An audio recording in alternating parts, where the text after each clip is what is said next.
ചെറിയ പെരുന്നാളിൽ മൈലാഞ്ചിയിട്ട് കൈകൾ ചുവപ്പിക്കാൻ ഒരുങ്ങുകയാണ് കുട്ടികൾ മുതൽ മുതിർന്നവർ വരെ. അതിനിടയിൽ ഓർഗാനിക് മൈലാഞ്ചി നിർമ്മിച്ച് വിപണി കീഴടക്കിയാണ് കോഴിക്കോട് സ്വദേശികളായ സാലിഹയും തസ്ലീനയും. കോഴിക്കോട് മുക്കം സ്വദേശികളായ സ്വാലിഹയും തസ്ലീനയുമാണ് പെരുന്നാൾ വിപണി ലക്ഷ്യമിട്ട് ഓർഗാനിക് മൈലാഞ്ചി നിർമ്മിച്ച് വരുമാനം കണ്ടെത്തുന്നത്. 6 മാസം മുൻപാണ് ഇവർ മൈലാഞ്ചി നിർമ്മാണം ആരംഭിച്ചത്. ആദ്യമൊക്കെ സ്വന്തം ആവശ്യത്തിനായിരുന്നു മൈലാഞ്ചി നിർമ്മിച്ചിരുന്നത്. പിന്നീട് ഓർഗാനിക് മൈലാഞ്ചിക്ക് ആവശ്യക്കാരുണ്ടെന്ന് കണ്ടതോടെ സെറ എന്ന ബ്രാൻഡിൽ മൈലാഞ്ചി ഉണ്ടാക്കി വിപണിയിൽ എത്തിക്കുകയായിരുന്നു. നഖത്തിലും കയ്യിലും ഇടാൻ 2 തരം മൈലാഞ്ചികളാണ് ഇവർ നിർമ്മിക്കുന്നത്.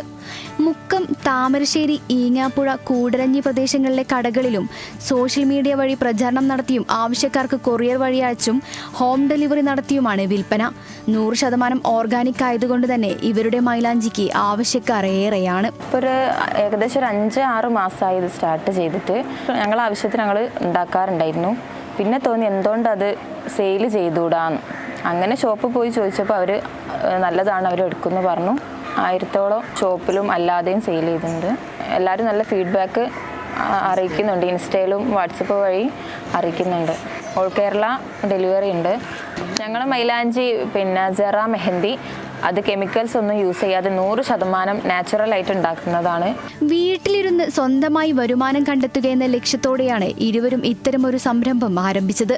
ചെറിയ തോതിൽ ആരംഭിച്ച സംരംഭത്തിൽ നിന്നും മോശമില്ലാത്ത വരുമാനം കിട്ടുന്നുണ്ട്. ഇത് കുടുംബത്തിന് കൈത്താങ്ങായി മാറിയെന്നും ഭാവിയിൽ മൈലാഞ്ചി നിർമ്മാണം വിപുലപ്പെടുത്തുമെന്നും സ്വാലിഹ പറഞ്ഞു. സ്വന്തമായി വീട്ടിലിരുന്നുകൊണ്ട് തന്നെ ഒരു വരുമാനം ഉണ്ടാക്കുക എന്നുള്ളൊരു ആഗ്രഹം ഞങ്ങൾക്കുണ്ടായിരുന്നു. അപ്പം ഞങ്ങളുടെ ആവശ്യത്തിന് വേണ്ടിയിലിരുന്ന് മൈലാഞ്ചി ഉണ്ടാക്കാൻ തുടങ്ങി. അപ്പോൾ അതിങ്ങനെ വിപണിയിൽ ഇറക്കാമെന്നുള്ളൊരു ആശയം രണ്ടാൾക്കും തോന്നി. രണ്ടാളും കൂടെ റിസ്ക് എടുത്ത് അപ്പോൾ അത് നല്ല സക്സസ് ആയിട്ടുണ്ട്. ഫ്യൂച്ചർ പ്ലാനൊന്നുമില്ല. പഠിച്ചവൻ്റെ അനുഗ്രഹം ഉണ്ടെങ്കിൽ ഇത് കുറച്ചും കൂടി ഉയരത്തിലെത്തും എന്നുള്ളൊരു പ്രതീക്ഷ ഞങ്ങൾക്ക് ഇപ്പം ഉണ്ട്. മൈലാഞ്ചി നിർമ്മാണത്തിന് പുറമെ കല്യാണ വീടുകളിലെത്തി മൈലാഞ്ചിട്ട് നൽകിയും വരുമാനം കണ്ടെത്തുന്നുണ്ട് സ്വാലിഹയും തസ്ലീഹയും. Kerala vision news, Kozhikode.